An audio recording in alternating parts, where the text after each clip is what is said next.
Más cosas que tenemos que tener en cuenta, además de la parte de las variables de contexto, es identificar aquellos factores que pueden estar sesgados. Fijaros que he utilizado la palabra variable y la palabra factor. Explico muy brevemente. Variables son dos, ¿vale? Variable es algo que cambia de una persona a otra, de una muestra a otra, de un individuo de la población a otra, ¿vale? Eso es una variable.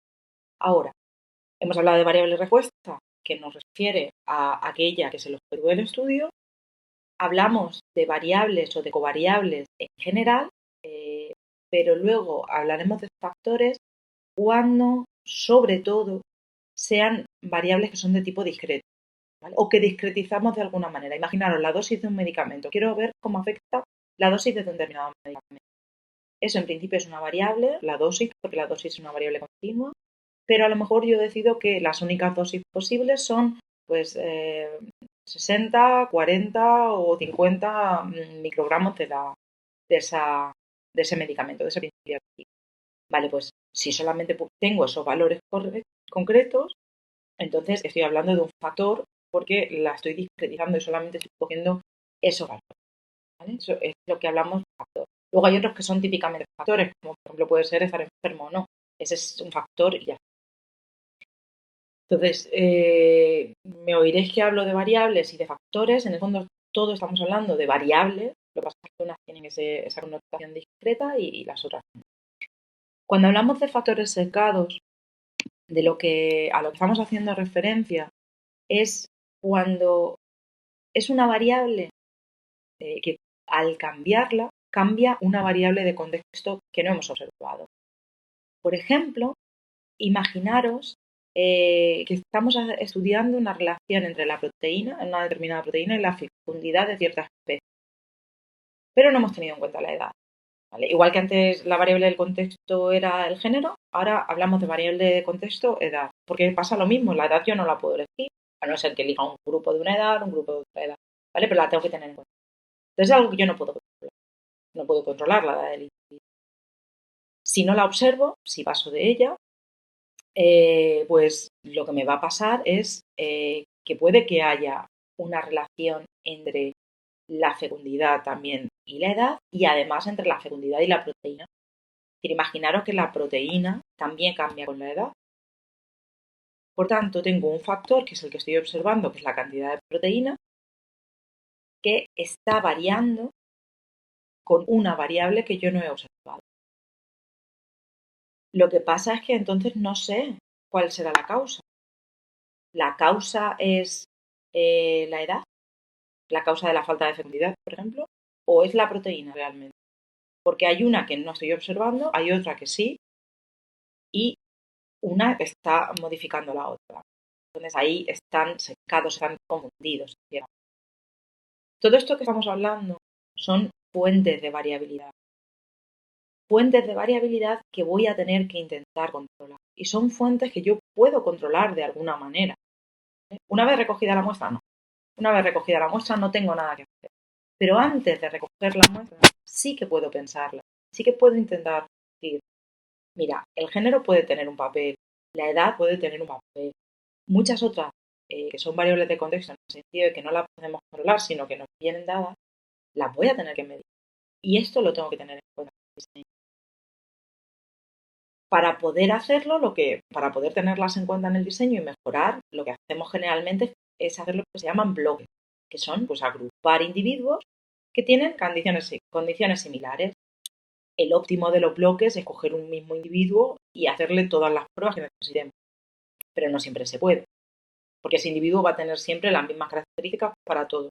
Pues si imaginaros que era la edad, pues si voy observando al individuo a lo largo del tiempo, genial, pero no puedo, muchas veces no puedo. Entonces lo que hago es coger bloques que sean grupos de edad similares, individuos en un rango de edad, individuos en otro rango de edad. Luego en el género, pues cojo individuos de un género, individuos del otro, y eso que estoy generando se llama bloque. ¿Vale? Y eso me ayuda a controlar esas fuentes de variabilidad. Luego tenemos otro tipo de factores confusores, que son variables que pueden estar afectando al resultado del experimento. Por ejemplo, fumar, que puede estar relacionado con el cáncer de pulmón, o las largas exposiciones al sol. Estas ya no son de contexto, digamos, como antes, en el sentido de que pueden ser de contexto, en el sentido de que no son controlables como tal. Pero a lo que me refiero es que estas están directamente relacionadas con la variable respuesta.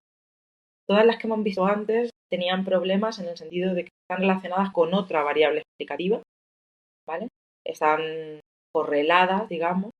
Aquí el problema es que estas variables, si no las estamos observando, pueden estar enmascarando eh, pues, lo que está sucediendo con el objetivo del experimento. Por ejemplo, como decía, fumar está relacionado con el cáncer de pulmón o las largas exposiciones al sol pueden provocar mutaciones genéticas que acaben en un melanoma, ¿vale? Si yo no tengo en cuenta o si yo no puedo observar esa exposición al sol o si esa persona fuma o no fuma, pues me vuelvo a encontrar con el mismo problema de que no puedo determinar qué es lo que está pasando. Entonces tengo que controlar de nuevo por esa variable. ¿Vale? Pues por ejemplo separando a fumadores de no fumadores, midiendo el tiempo de exposición al sol o teniendo otra forma de controlarlo es teniendo gente de todos los tipos dentro de nuestro estudio. En definitiva, con todo lo que hemos visto, lo que os quiero decir es que tenemos que tener en cuenta todas las posibles fuentes de variabilidad y que puede haber variables que nos estén enmascarando posibles relaciones, pues, como por ejemplo si lo que queremos estudiar es la expresión génica y cómo se relaciona con la variable respuesta, o al revés, cómo se relaciona la enfermedad con diferenciar la expresión génica, pues a lo mejor hay muchas otras cosas que yo tengo que medir y tener en cuenta en medio sobre ese individuo, lo que se llaman los datos fenotípicos. Aquí tenéis lo que se llama un diagrama de espina, que es la forma, de alguna manera, de poder tener en cuenta todas esas fuentes de variabilidad. Aquí pues tenéis desde si estamos homogeneizando la muestra o no, el control de la proteína. Mirad, a ver si puedo apuntar. Y por ejemplo, aquí tenemos cuál ha sido la selección de la muestra, ¿vale? O cuál es el tipo de fotografía de masa que se está realizando, ¿vale? Cuáles son las técnicas. En el análisis mismo de datos, a lo mejor si preprocesamos los datos, pues a lo mejor estamos generando algún problema, o quién prepara la muestra, eso también nos puede estar produciendo error. Y dentro de cada uno de esos podemos tener en cuenta distintas cosas, como por ejemplo, en el caso de la preparación de la muestra, pues cómo estamos haciendo la homogenización, la concentración la determinación de la concentración de proteínas, etcétera, etcétera. Es decir, hay muchas cosas dentro de cada posible paso del análisis que se pueden tener en cuenta para mejorar el análisis que vamos a realizar. Luego la otra pregunta es ¿cómo lo mido? ¿Cómo mido todas esas variables? ¿Eh? Es importante determinar cómo se van a tomar las muestras, cómo se van a preparar y cómo se van a conservar. Fijaros que esto es una de las cosas que aparecía en ese diagrama de espina y que nos puede cambiar los resultados incluso. Y se deben establecer claramente estas condiciones a modo receta, ¿vale? Como una receta que pueda tener cualquier persona que va a estar encargada del análisis, de manera que todo el mundo sepamos que va a hacer exactamente lo mismo. Luego necesitamos conocer, dentro también de cómo se va a medir, necesitamos conocer qué método vamos a utilizar. Y aquí me refiero un poquito más a el caso de las muestras biológicas, pues si vamos a utilizar un chip, si vamos a utilizar RNA-seq, cuáles son sus límites de detección, qué podemos detectar y qué no, sensibilidad, especificidad, que son, pues, qué son capaces de detectar, si tienen falsos positivos, detectar un gen que realmente no está expresado, ese tipo de cosas. Saber qué variabilidad tiene, lo sabemos porque hay algunas que sí que, algunos mecanismos que sí que tienen una variabilidad determinada, o sea, cuánto error se puede estar cometiendo. Y si no, pues deberíamos determinarlo.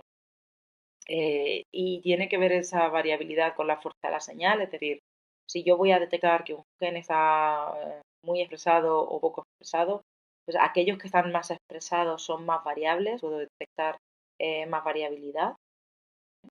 Necesito calibrarlos y estandarizarlos. Esto lo vamos a ver también cuando hagamos la práctica 4. Vamos a ver un poco qué significa todo esto, qué tenemos que hacer, cómo tenemos que tratar los datos. Dependiendo del método que estemos utilizando, pues posiblemente haya que realizar un tratamiento de los datos u otro.